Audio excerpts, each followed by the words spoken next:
You're listening to the Options Insider Radio Network, the home of the Options Podcast. For more quality options programs, visit theoptionsinsider.com or search for Options Insider Radio Network in your podcast provider of choice. Listeners can also access all of our programming through our mobile app available in the iTunes and Google Play stores. Select programs are also available via live stream at mixlr.com/options-insider. That's mixlr.com/options-insider. Don't forget to follow along with your favorite programs and submit your own questions for the hosts at twitter.com/options, stocktwits.com/options, facebook.com/the Options Insider, or via questions at theoptionsinsider.com. The Options Insider Radio Network is sponsored by Fidelity Investments. At Fidelity, you'll always get a great value for your options trades. And with powerful investing tools that provide clear next steps, plus independent research and a wide range of investment types, we can help you make better trading decisions. Learn more about options trading with Fidelity at fidelity.com/options. Options trading entails significant risk and is not appropriate for all investors. Certain complex option strategies carry additional risk. Before trading options, contact Fidelity Investments by calling 800-544-5115 to receive a copy of the characteristics and risks of standardized options. Fidelity Brokerage Services, LLC, member NYSE SIPC. And now, it's time for the show that breaks down the options market. From unusual activity alerts to market analysis, strategy overviews, listener questions, and much more. If it involves puts and calls, then our all-star panel will break it down. It's time to hit the option block with your host, Mark Longo from the Options Insider Media Group, and co-hosts Uncle Mike Tussaw from RCM Asset Management, Andrew the Rock Lobster Joe Vanazzi from OptionPit.com, and Mark the Greasy Meatball Sebastian from OptionPit.com. And now, get ready to hit the option block. All right, everybody. That music, yes, that music means it is time once again for the option block. It's good to be back in the mecca of all things options, back here in scenic, sunny, warm Chicago, back from their southern studio. Hopefully all you can listen live again. Hopefully the Mixler issues have been worked out. And that means we're back. You can hear the music. You can hear all the other fun stuff. All my other cohorts here on the show can hear it all live the way they're used to. They like hearing the show in their ears live throughout the show. And now we can do all that. Of course, you guys can get at us all the usual places. Mixler, if it's up. Again, I don't know. They've been having issues of late. But if not, of course, on all of the leading platforms out there. Make sure you check out the new website. It's really become a lot more media-centric, a lot more media-focused. It should be even easier for you guys to find your favorite shows and stream them and listen to them and subscribe to them and share them and all that fun stuff on theoptionsinsider.com. So if you haven't been over there in a little bit, check it out. And, of course, however you listen, live after the fact, hit us up. Questions, comments, insights, pearls of wisdom. We do indeed enjoy hearing from you folks out there. And let's see, speaking of out there, let's see who's out there to join me on the old program today. You know, it's summertime. Everyone's traveling hither and yon. You never know who we're going to get when we spin the wheel. But, there are a few stalwarts, including this guy. He's become a stalwart here on the program in the last few months. Of course, talking about the last emperor, Mr. Constantine Vrondopoulos, holding down the Fidelity hot seat over there. Mr. Last Emperor, welcome back to the program. We're making a habit of this, sir. Yes, we are. I'm very happy to be here with you, gentlemen, again. I want to say that Trey is back from vacation. Today was his first day. I saw him at the office when I walked in. I'm sorry, who's this Trey person you speak of? I haven't talked to him in ages.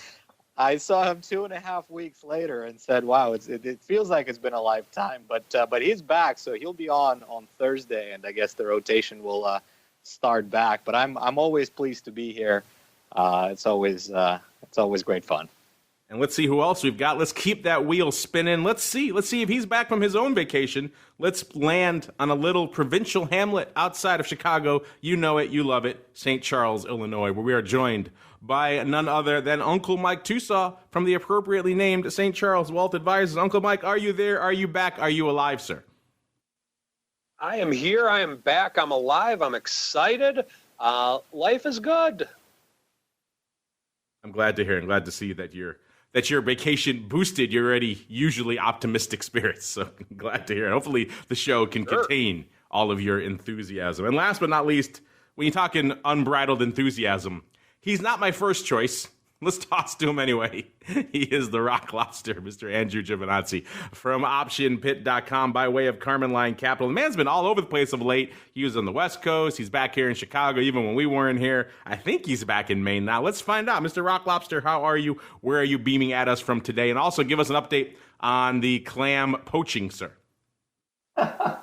There's no clam poaching. I'm back in Maine. At least there's no clam poaching today.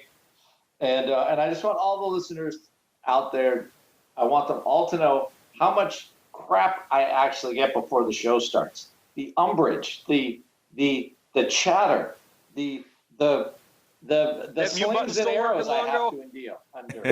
It's unbelievable. Mute him. Oh, wait. Somehow he's accidentally been muted horribly as we keep on rolling right on with the trading block. It's time to break down the latest topics, trades, and trends in the world of options. It's time for the Trading Block. It's good to be back in the big studio where we have cool things like mute buttons and all other fun things that we could use for your listening pleasure. Not at all for my enjoyment, listeners. Solely for your listening pleasure. You may not have a lot of pleasure if you're coming into the markets today like Uncle Mike. You're on the bullish tip.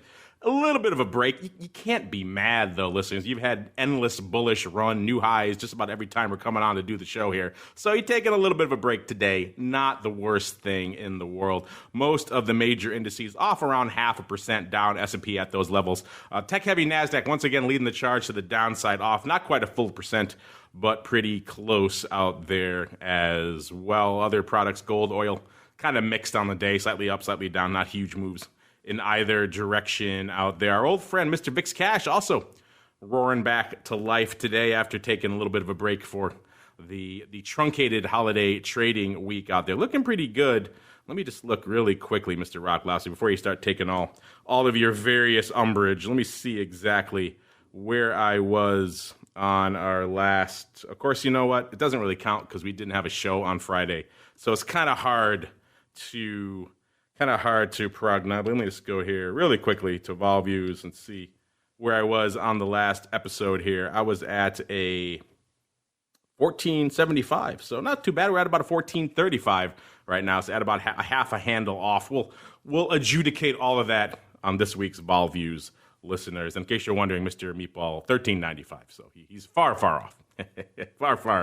far away. All right, let's see what else is going on in the broad indexes today. In the broad marketplace as well, our old friend VVIX getting a little bit of life again, up about 5 handles from our last show. Remember I said, when it gets into the 70s, it don't stay there for long, and it didn't stay there for very long now either. Back up to about an 83 as well. Our old friend VXX getting back a little bit of what it's been given of late, up about a third of a handle from our last show. About 24 and a third out there. Let's go back around the opposite of the way we started. Let's go back out to the land of Maine so he could just vent and spew all of his umbrage at first here. Mr. Rock Lobster, what's catching your eye in this day of return of a little bit of volatility?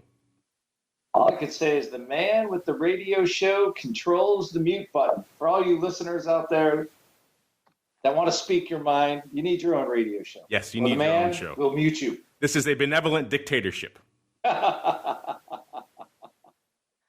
Honest. You know what? I'm feeling this is a very real move in VVIX. I was trying for my vol newsletter. We started price a strangle in August for VIX because we want to I kind of looking for volatility to sort of play this Fed thing. You know, they're going to raise, they're not going to raise, they're going to lower. Everybody thinking they're going to lower like 25 basis points or something. Just what we'll call the insurance move. It kind of reminds me of Greenspan, like 2004 or something. They never started raising rates again. Everybody started lending money like crazy, if anybody remembers those days. So I've been trying to buy a strangle all day. Such is the life of the vol trading rot. Lobster cannot really get any decent prices. Because VVIX is going up. The liquidity provider is in no mood to sell the vol like they wanted to sell on Friday and even Wednesday of last week, because you had that kind of like quasi 4-day holiday. You had a half day Wednesday, full day off Thursday, sleepy town on Friday, and then you had the weekend. So there's a lot of vol compression going into that basically almost a 5-day weekend, really. And I think VIX is marking up on that. The real tell would have been if it backed off today, if the liquidity provider started, actually now really started pressing vol. So right now, that's where we are. We have, I would say, a bit of a bid for vol. SPX is down 0.5%. The unemployment news was pretty good. Non-farm payrolls was pretty good. If you want people working, I think it was a good number. The thing with Deutsche Bank pulling out of basically banking, they have problems. And if you recall a few years ago, remember where there was the scuttle about Deutsche Bank? The scuttle about Deutsche Bank, kind of going under. They were going to go. They were worried about them going under, right? So yeah. I guess in light of that, this seems a little bit better. There must be something if they're trying to restructure this big. I was going to say big play, but this big of a restructuring. The German government has money. They're not going to let that bank fail, as far as I can tell. But if you're a bank in Europe, you're having trouble. They did not restructure as fast as U.S. banks did. And they're suffering. I mean, U.S. banking is the strongest it's ever been. They're even trying to privatize Fannie and Freddie before, and try to get that off the government's books. Try it again anyway, see if it works. But anyway, I see this bid for vol. I would call like a tepid bid. We got down to like the 12 handle. So that's why I start looking at, like that August 16 put in VIX looks pretty good as a potential short, or, buy that put to be short vol. Again, these opinions are my own, and like some kind of upside hedge. But, the 12 handle middle of July is a reality for very possible for VIX. So I think this is a good sort of set up for the other way, but you do want some blow protection. If you do get like that rock going down the hill, okay, so Deutsche Bank could be the rock rolling a little bit. Then everybody starts getting a little more nervous about the rate cut because we have built almost all-time highs on it, which I'm sure Mike will talk about in a few seconds. He was on vacation during that, so it must have hurt him a little bit just not being able to say his line. So I would say vol is wait-and-see mode, and it is the July is bid from the dead basement. But even the August VIX, that's 6 weeks out. On the live vol, it's just like 74.5, which is still pretty low.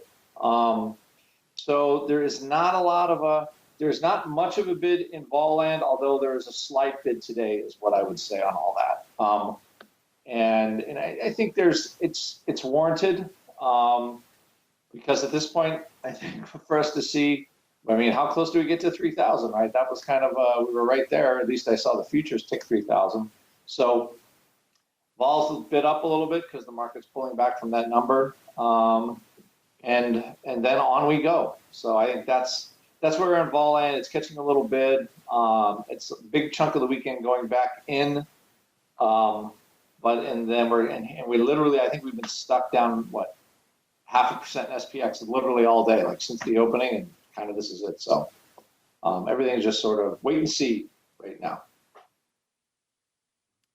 Speaking of waiting and seeing, we're all waiting and seeing what the ever optimist, the bull, the perma bull, is up to, what he's keeping an eye on, what he's watching these days. Uncle Mike, sir, what is on your tape today? Well, I think that over the weekend or for this past week, instead of going up to northern Wisconsin, I should have gone to Vegas. I mean, I never go to Vegas for such things, but Just seeing as those hotels that are very beautiful weren't built on winners. But I think I may have been lucky this week because of the fact that while I was up fishing, a lot of my puts got filled. A lot of my short puts got filled. So for our triple income portfolio, I'm busy looking to sell more puts to get back in.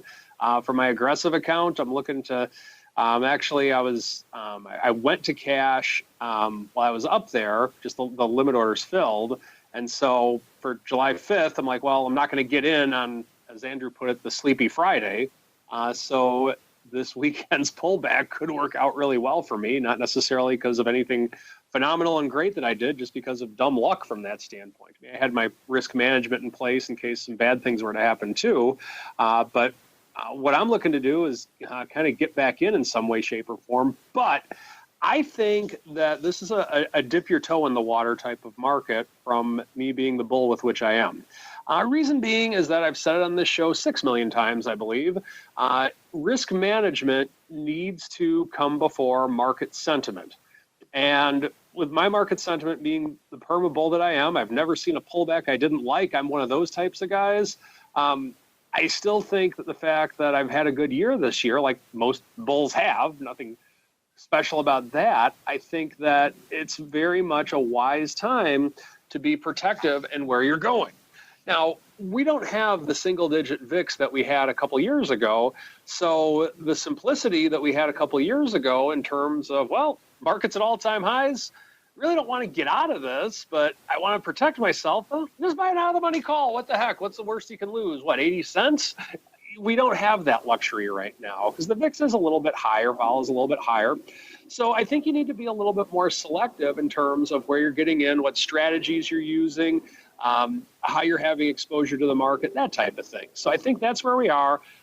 This is a bad news is good news. Good news might be bad news type of market. Another thing that I reference on this show very frequently is the Princess Bride scene, to where they have the battle of wits saying, oh, well, you thought it was in this. You thought this was the poison. Oh, no, this was the poison. Oh, no, that was the poison. And so that's kind of what this market feels like. That's what we're in that type of market right now. Well, if they lower rates, then that's going to be what the market expects, and then things will go up. We'll have more opportunity to lend money, and things will be better. But then, wait, isn't that a sign of a weakening economy? Well, wait, I thought that's what you wanted us to think. Well, maybe they'll think that. Maybe they won't think that. So it's very much a Princess Bride type of market right now. Combine that with the 3,000 barrier that the S&P has going on it. We're going to need to get through 3,000 before. I think that's very much a psychological barrier as well. But the other side of that is that once we get through it, we've already had quite the magnet market around the 2,900 level, meaning the market just kind of sticks to that for a while. 3,000, if that barrier is broken, it could be off to the races again. So I think this is a very uncertain type of market, but the fact that we have had on the year, we're close to 20% up on the year for the S&P, not quite, but close to it. I think that bodes well for the bulls as now being a time to be very cautious on things if you've been able to participate in the upside up to this point. So I recommend caution at this point. I recommend that at all times, but I think right now is a point to where if you have money on the table for the year, it's not a bad idea to keep it there, because even if you miss out on the next rally, you're still having a good year. That's what I'm looking at right now, Mark. Oh, yeah, and Apple got downgraded. Oh, yes, and that little thing, too. Mr. Last Emperor, same question for you, sir. Obviously lighting up the tape over there, even in these usually quiet months over there in Fidelity land. What are the Fidelity folks? What are the crew? What are the cast and characters over there, the clients? What are they slinging these days, sir? Yeah, guys, I mean, great points. I definitely hear everybody. I mean, I do concur with the points that you gentlemen made. I would want to say that there are definitely a few names within the indices, or at least masked by indices, that are certainly moving, and that's being reflected by the actions Fidelity customers are taking today. Like you gentlemen pointed out, it felt like it was a sleepy Friday after a holiday last week, but reality is that at some point we were down 30 handles in the S&P and then reversed all the way back kind of in a V-shaped form and closed just down 5. So it felt like a nothing day, but there was a little bit of volatility, and today we're obviously seeing a little additional selling pressure coming through. Now, the Fidelity customers, top 5 or top 4, I found it interesting.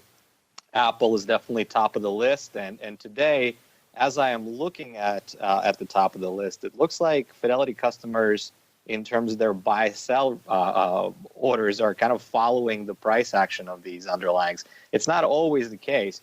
Apple claiming the leaderboard here, definitely leaning a little bit to the sell side here by Fidelity customers, around 57% sells, and the stock is down, 2%, a little bit more than 2. I think on the lows of the day it was down around 2.6.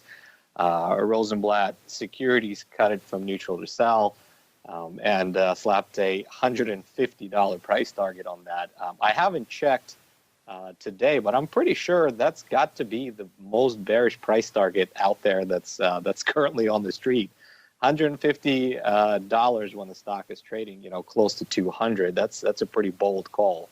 Obviously, the stock has been up substantially in the month of June. I think it rallied about 19% in the month of June, so had a nice run and just given a little bit of that move up on this downgrade here. So second stock that Fidelity customers are trading is Advanced Micro Devices, AMD, and this one is no surprise. For the past, I would say, 3 weeks on my filters by most active stocks across all markets. This one is always making the top 10. But today, obviously, moving higher, bucking the trend a little bit, up around 90 basis points as of right now. That comes on the heels of the fact that they have released some new desktop processors, the new gen desktop processors, as well as new graphic cards, and it looks like they're basically responding and directly competing with NVIDIA. NVIDIA's crowned in that space, and so AMD is trading higher, NVIDIA is trading lower on those news. Looks like the tech community is liking what they saw, at least from the performance metrics so far. It looks like that AMD is slightly better and is slightly cheaper of these new third gen computer chips that they're making here. So that's an interesting one. Amazon's number 3, up around 25 basis points, also bucking the trend today. Fidelity customers are actually leaning a little bit to the sell side in this one, 55% sells to 45% buys. Amazon has been, an interesting stock to follow. It does tend to have a mind of its own, at least it feels that way. Obviously a huge market capitalization company, but it has been on the very strong trajectory to the upside over the past month, and it seems like it's holding the daily trends, even though the moves might not be spectacular to the upside, but it continues to kind of carve out higher highs and higher lows along the way. I was watching the options markets, and there couldn't really see any crazy options activity that was lighting the tape in there. But nonetheless, stocks trading 1947, so pretty close to that 1950 area where it topped out last time it reported earnings. Now, the last one that I want to mention is Roku, and Roku doesn't frequently make the list, but today being up 4.5%. In terms of the news on the underlying, I couldn't really find much, but I have been watching the options action in Roku as of late, and I know that this one is probably breaking some hearts today, given the fact that it's rallied 230% year to date, about 120% year over year. So it's a stock that hasn't been around for long, but it's definitely been a spectacular performer. And the reason why I want to mention this one specifically is the fact that the stock is up 4.5%, and it's finally broken through that 100 par level, but it's also doing that on a pretty substantial jump in implied volatility metrics. And I was looking at implied volatilities out to 30 and 60 days last week, and it was in the mid-50s, and today jumped all the way to mid-70s. So a huge increase in implied vol. while the stock is actually going higher. So that's not something that we see very frequently. Obviously, relates to the actions that market participants are taking, maybe engaging in some option purchasing strategies out there. And I know that over the past 10 days or so, there's been some pretty big size paper in Roku. That kind of rounds it out here for Fidelity clients, at least what we're seeing. Thank you for that, Mr. Last Emperor. Let's see what the broad market is up to. Let's see if it lines up. And that spoiler alert, it kind of does. Let's see, top 10. Let's go with equity options for single names. Number 10, Amazon, 90,000 on the tape coming into showtime. Number 9, Microsoft, 91,000. Number 8, Facebook, 95,000. You're sniffing the trend here. Number 7, good old Baba with $1.16 on the tape. Number 6, Micron, $1.19. Number 5, Bank of America, 147. No Boeing on the tape today, so nothing to throw me off there today. Number 4, Tesla, $1.52. Number 3, AMD, the aforementioned AMD. Fidelity folks liking it, so does the market. 154,000 contracts on the tape. Numero dos, AT&T, aka if you're old school, telephone with $1.55 on the tape. It is going ex-div today, so take all that volume with a big grain of salt. And numero uno here yet again, surprise, surprise, Apple, the fruit company, locking it down, 428,000 contracts on the tape. Coming into showtime, really quick hit on the indices. Again, it's not a super active day, a decent day. VIX had about not quite 300,000 contracts on the tape coming into showtime. The ADV a little bit north of 400,000. SPY was at about exactly a million. ADV about 2.5 million. SPX about 630,000. ADV about 1.25 million. The Q is a little bit shy of 300,000. The ADV is about 655. And Russell, aka IWM, at about 75,000 with the ADV about 302. All that around, long way around, Mr. Rock Lobster is saying, it's Monday. This is the time of the week you guys usually like to pick a name and drill into it a little bit. So what is on your radar? What is the option pit stock of the day, sir? This is usually the portion of the show where you speak.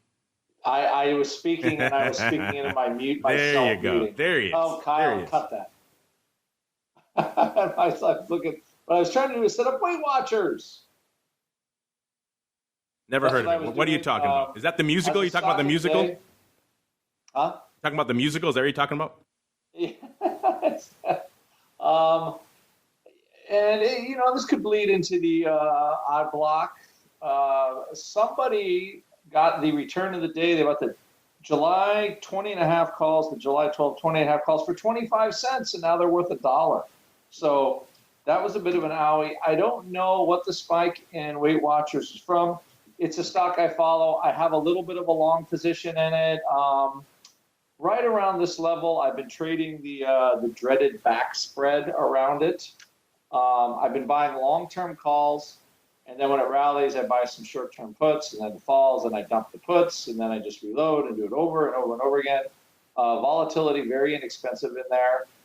It's been quite a lucrative little trade, but the stock won't take off, so I can't get long. I just can't go like, woohoo, like I own some shares and stuff, but it hasn't been able to get out of this sort of low 20 basement.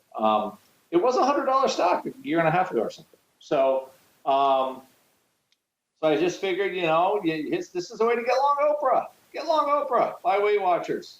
And judging from walking around, I think Weight Watchers has a business for the foreseeable future in the United States. So, I mean, that business is not going away. And is that a commentary on our lifestyles here in the U.S., sir? Yeah, it's the unhealthy lifestyle in the U.S. And it's one of those where they're trying to right the ship. They were making money hand over fist, and they had they grew too fast or whatever, and expenses got too big. Whatever the reasons are, I don't know. But the stock went from 100 to I think $17.5, 18.5 a week ago actually. So right now I'm on the just long call side. I've taken enough money out of the put side where I could just I could ride it for quite a ways now, probably like to the 15 level, and not really care too much. So, but I'm going to, I'll buy some junk puts again against my calls, and I'm looking at this rally to do that. Probably the 20s. My guess is like the August high. I think the August 20s, what are they right now? They're like $1. They're like $1.30. So I go buy the August 20s for $1.45, buy a couple of those, and then go back and do the reload. And if it moonshots, I I have a trade, but there was some unusual activity in it. It's got this like crazy pop today on, I can't really find the news. So, it's one of those, it might be worth watching. Will it go up? I don't know. I think the volatility to trade the options is relatively inexpensive. So if you like, that kind of idea of, I'm long, longer term calls, and then I just trade puts around them. Basically, it rallies. I buy a couple of cheap out of the money puts with about a 30-day duration, and just wait, because normally it kind of pulls back. So it's got really weird. It has not had really any momentum. It's real choppy. So until it picks away, going up or down, I don't know. But that's what I'm doing. And I think it's an interesting strategy, especially if you like stocks that have the potential to move. So this is I would just say, it's a strategy for stocks that were once kind of high flyers. They pull back, the vol gets low. You want to buy like long-term calls, but you don't want to risk everything in a long-term call. So I found it better to trade just a put against a call. And then if the stock does pull back, you'd be surprised how quickly a put could end up paying for those long-term calls really quickly. I mean, remember, your duration is, I own January calls, so my duration is I only need a round trip or two, and I have my calls for free, and I can ride them. So it's worked out so far. We've had 2 trips, one down in like the low 17s, one down in the low 18s in the last 6 weeks. So it's worked fine. And in a market like this that's getting awfully toppy, it is a leveraged way to try to make some money on the upside from some of these, let's just say, fallen stars, fallen angels from the momentum world. Just going to say the fallen angels. You remember those hot and heady days of a few years ago when they announced Oprah was on board, was part of the team? And oh man, how that thing it like tripled, didn't it? It just took off. I was like, oh my God, the O. How can you go wrong with the O on your team, right? And then apparently they did. I think it was that musical. I think the musical killed you. If you think I'm joking, listeners, Weight Watchers, the musical was a real thing. Go look it up. I think the short interest, there was huge short interest in Weight Watchers, like it was going to zero. And, I guess the franchise had those guys got annihilated. I think when you have a musical, when you have a musical, that's a literal, I think, bridge too far for too many companies, and that was a sign that their hubris had exceeded what they could deliver. And now maybe a much more realistic valuation. Speaking of realistic, let's see if we got any of that. It's the odd block, so probably not.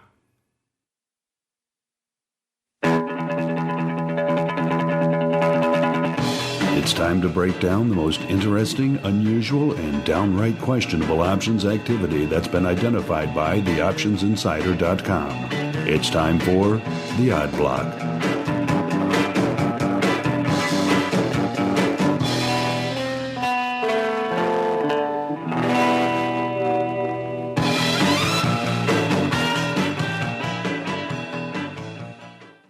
Everybody, welcome to the Odd Block, the portion of the show where we get weird, we get wild, we get a little whimsical. It doesn't get more whimsical than CROX, aka the plastic footwear that have taken the world by storm. CROX will always hold a special place in my heart, dear listeners, because way back in the early primordial ooze days of the option side, before there really was a network, there was kind of just one show, and there was the website. So beginning of 2007, let's say Q1 2007. The site was brand new. We were kind of just getting started, getting the ball rolling. We were watching traffic, 50 people here, 100 people there. I was like, oh, wow, that's good traffic. I remember the first day we blew through what at the time was the amazing number to me of over 1,000 people on the site in a given day. I think it was like 1,500, and that was because we posted an article of unusual activity in CROX options. I remember thinking, oh, my God, that's so many people. How could we ever get that many again?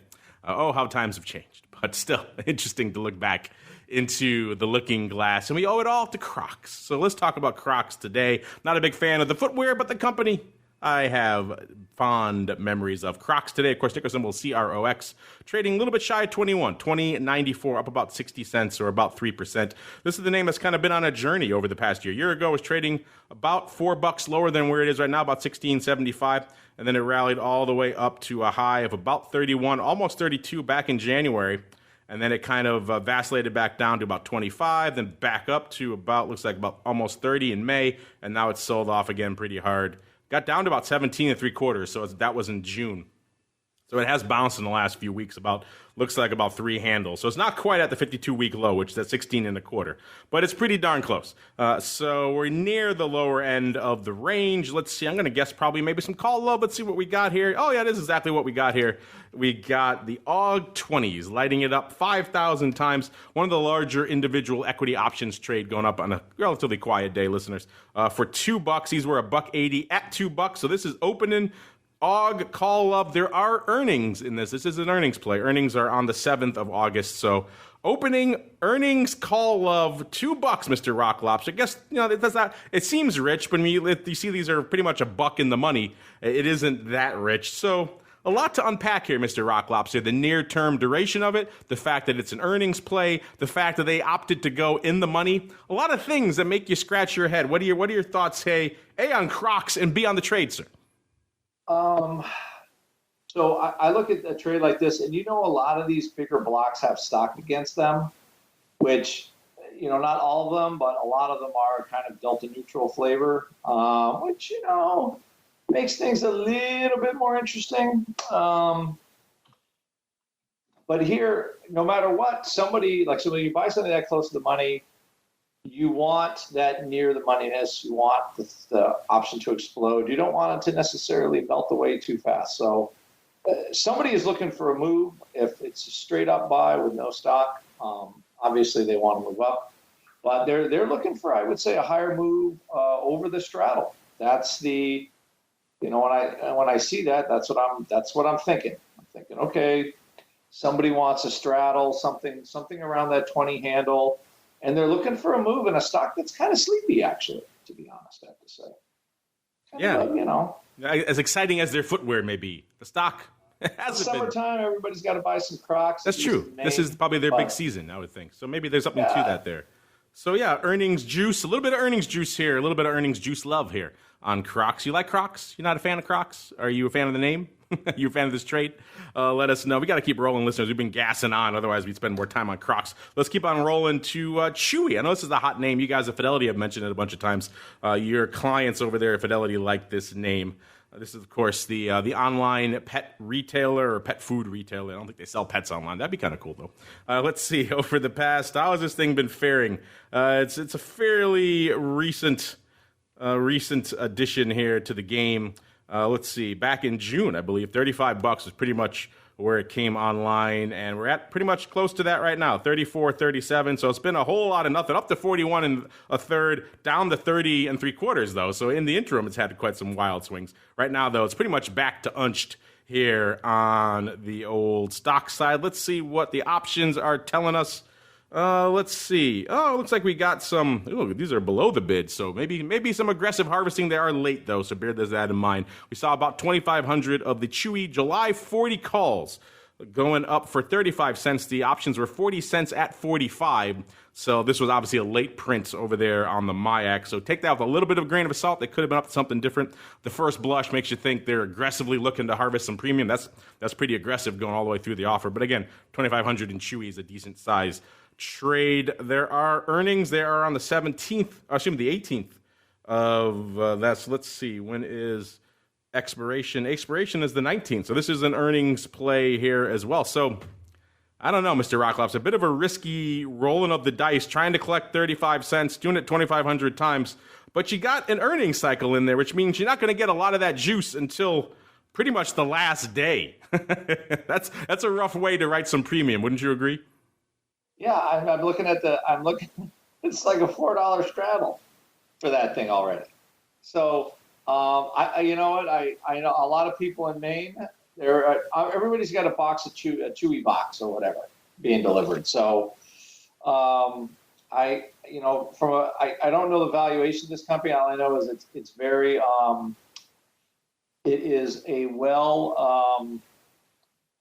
It seems like a well-bought company. Like people like it because they like the products and all that kind of stuff. So it's just from a valuation point of view, I don't know, it's probably a little bit pricey, but why somebody, I guess, I can only think of somebody that's owned some CHWY after the IPO wants to write some calls against it. And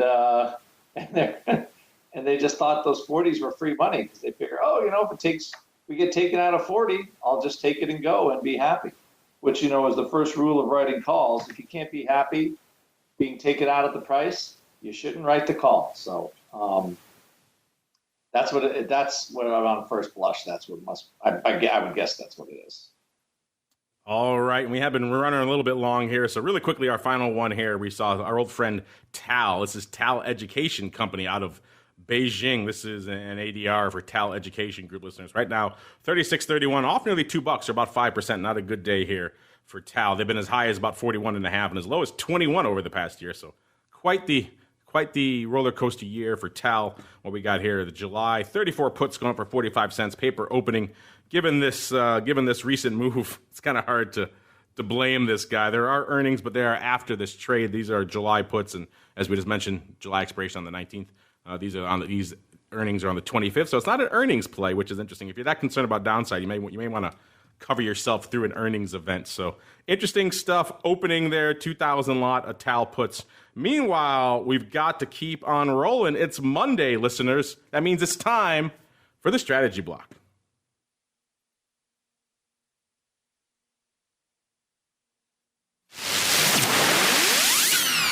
It's time to dispense options, wit, wisdom, and education. It's time for the Strategy Block. All right, everybody, it's Monday. It's time for some options, wit, and or wisdom. You pick which one you get. Sometimes you get both. Let's see what we've got brewing over there in the Fidelity hot seat constantly. I know you guys are, as soon as you get off with us, the phones are just literally ringing all day long with questions from people and people asking you, hey, is this a good idea? Is this a good strategy? So what do you have in the hopper? I'm guessing, given the fact that we're getting into those summer months that can be somewhat thin from a volume perspective, I'm guessing liquidity is often a subject of conversation with those calls. Am I correct, sir? It certainly is, and it's definitely something that everyone should be paying attention to. It probably should be one of the first things that you're looking at before you're kind of going into the strategy selection mode of how you want to position long, short, directionally or volatility wise. So I wanted to come on and talk about a few rules that I have ironed out for myself over the years. These are obviously kind of rules of thumb. There isn't, a book written on it with specific guidelines or brackets. I mean, at the end of the day, listen, if you want to trade something and it has terrible liquidity, it doesn't mean that there's no trade. If you are directionally correct, you're probably still going to get paid. If you are making the right choice and your outlook just plays out the way you were expecting to, you're probably not going to get hurt by liquidity. But where it does usually bite is when you're trying to adjust or you're trying to actually close out of the trade because maybe the underlying is doing something you weren't necessarily expecting. So the rules that I want to start with, number one, is everyone should be familiar with how options price. So Chicago Boards of Options Exchange actually has and is running a hybrid penny pilot program. And what that means is if an underlying is participating in the penny pilot program with CBOE, on my last check, there was around 400 underlyings or a little bit shy of that participate in that program, would mean that anything sub $3 premium would trade in pennies. So you're able to place a trade in penny increments. Everything above $3 to $5, you would be trading in nickels, and then 5 and up would be in dimes. Now, there are a couple of underlying ETFs that trade in pennies across the board, and those examples would be obviously SPY, IWM, and the Qs. And, I would say that with those 3 ETFs, you probably don't have to worry about options liquidity unless there is extremely fast markets and, block limit down futures in the morning, like on August 24th of 2015. Generally speaking, those 3 ETFs are going to have good liquidity. If an underlying, in my experience, is participating in the penny pilot program, it most likely has a decent amount of market participants in there. And obviously, you having the ability to trade in between not in nickels, but in pennies really does help. Second thing is, I would say if you're looking at it underlying and it's participating in the expanded weeklies, which means that at any given time, you're going to see 5 weekly expirations on the board, besides, of course, your monthlies and quarterlies. So obviously, the more expirations available, that's kind of a hint, or it's telling you that there are people probably looking to trade this stuff with shorter time horizons, and that just boosts the liquidity in the underlying. I would also like to say that if there was a rule, and the rule of thumb that I have for myself, what does it mean, good liquidity? What are you looking for the bid offer spread to be, right? How wide is okay? How, in terms of how tight, obviously if the spread is a penny, like in a lot of strikes in closer expirations in SPY, for example, you just can't get better than that, right? But how wide is okay? And the rule that I've been going with myself is the 0.1% rule. So what that means is, kind of quick math, whether you're using a calculator or you're just looking at the option chain, if an underlying is trading at $50, right, you would be looking for bid offer spread to be 5 cents or less, and that's pretty good, baseline for good liquidity. If it starts to get outside of that window, you probably have to start bargaining a lot more with the market maker to get the order off. And just remember that liquidity plays a huge role for those of you who are focusing on option selling strategies. So if you are, whether it's just selling, puts, calls naked, or you're spreading them, understand that, you're basically taking the asset, right, as the time value, and that's what you're trying to benefit from. And if you're, giving up a whole lot of that time value by just getting an execution of a terrible bid offer spread, you're not doing yourself any favors, right? So keep that in mind. If you're having a tough time getting into a trade because you're trying to throw in a limit order and you're sitting there and you're having to, move it around the midpoint price to get that order to execute, understand that if the strategy goes against you, if the underlying does the opposite of what you're expecting, you're going to have most likely even a tougher time getting out of that trade.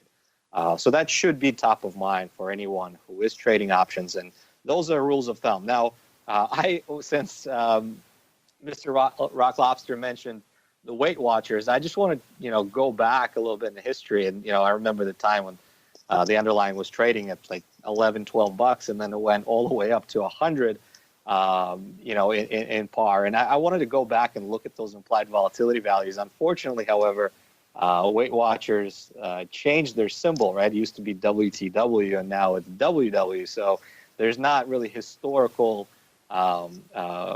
implied volatility metric that I could check. But I remember it being, in the high hundreds, and now, it's trading in the 70s. Now, the reason why I want to mention WW is it's one of those stocks that has expanded weeklies and does have decent open interest, has, some volume that's going through, but it's not participating in the penny pilot program, right?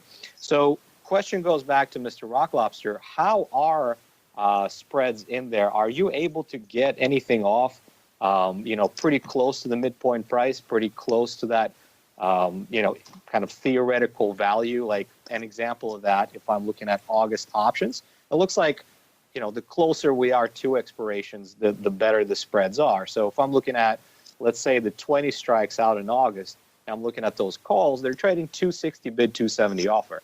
It's 10-cent spread, and obviously we would prefer on a $20 underlying to have about a 2 penny wide market. But in this case, right, it cannot trade for less than 5 cents. So the midpoint price is 265.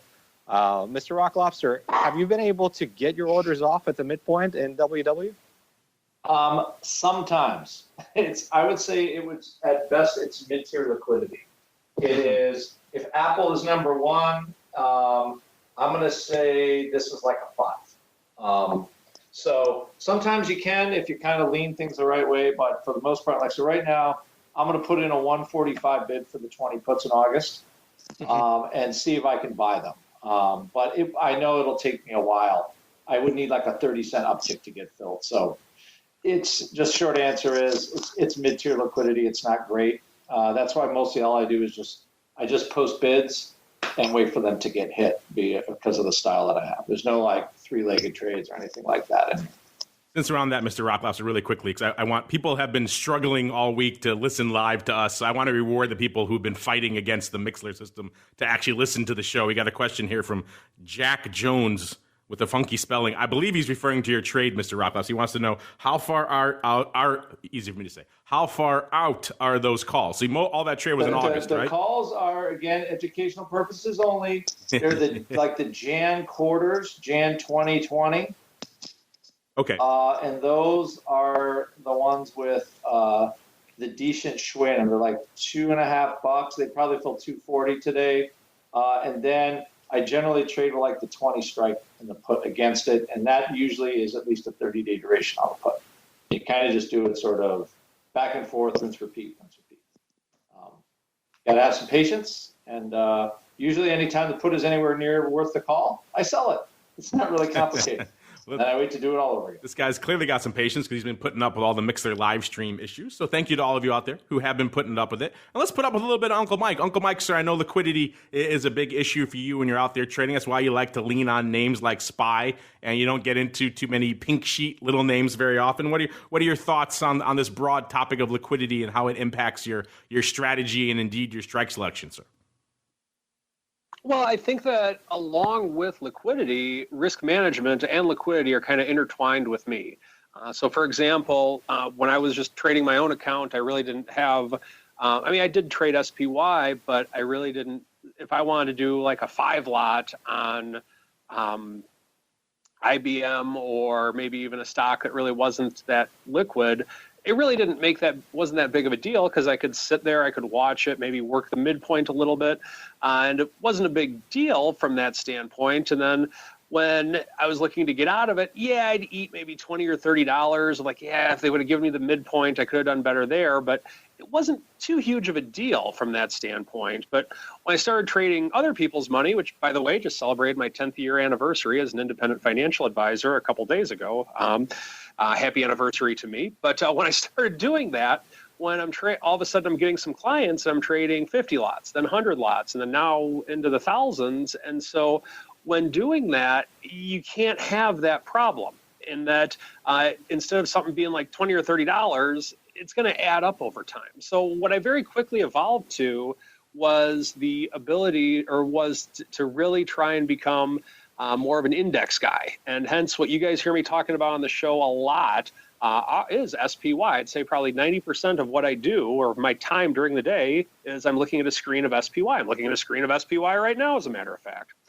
So in that issue, we haven't talked about in a while the BBI, the bathroom break index, and that I don't even go to the bathroom. I'm that close to my computer, and there is some truth to that from the standpoint that I make it a rule. I can't say I always follow it, but I follow it a very, very, very vast majority of the time.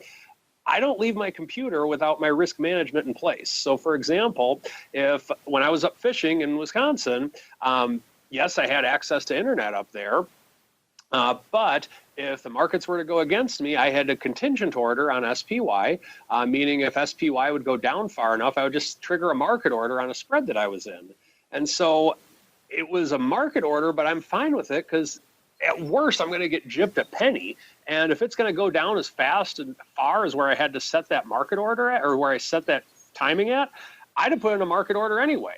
So with that, I think it's very important that you trade things that are liquid. Now, let's say that you really like XYZ stock and you want to sell a covered call on it. That's fine. Get the price you want getting in, but that would be one time, and I still do this on occasion now, to where I'll just hold the covered call for better or for worse till the end and let it expire worthless. I'm holding it. I'm fine holding it. Normally, I like to get out when I've captured 80% of the potential profit of a short option. But in situations like that, if I'm going to just get reamed on the bid-ask spread, I'll just let it expire worthless at that point because I want to be in on it anyway. And if all of a sudden I'm looking at a bid ask of 5 cents by 80 cents, and I still want to be in the stock and still want to trade on this, that's a time that I would actually do that. I can't do that with a majority of my clients because just the numbers aren't there. But if I do have someone that maybe said, hey, let's do a 5 lot of this or a 10 lot of this and just see where it goes, I'll do that occasion. But the risk management in that case is a smaller amount of contracts. So risk management and liquidity go hand in hand, in my opinion. And the option block goes hand in hand with our final segment, which is Around the Block.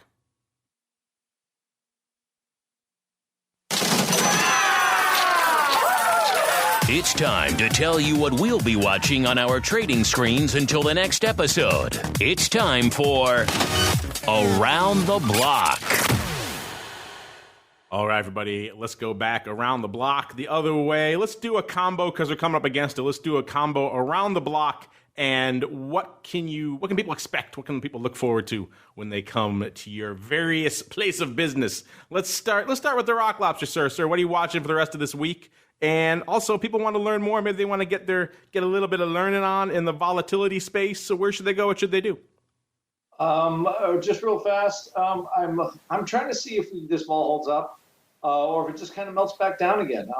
I think everybody's kind of got their concept of what they want to do with VIX. With the market. I think we're going to get maybe a little rate cut, but the economy's okay. So ultimately, we should have higher stocks and lower VIX. The second part is Option Pit good. If you want to check out my vol newsletter and see how to put on vol trades on a daily basis, come on over and subscribe. If you don't like it, we refund your money. Can't lose. Good deal.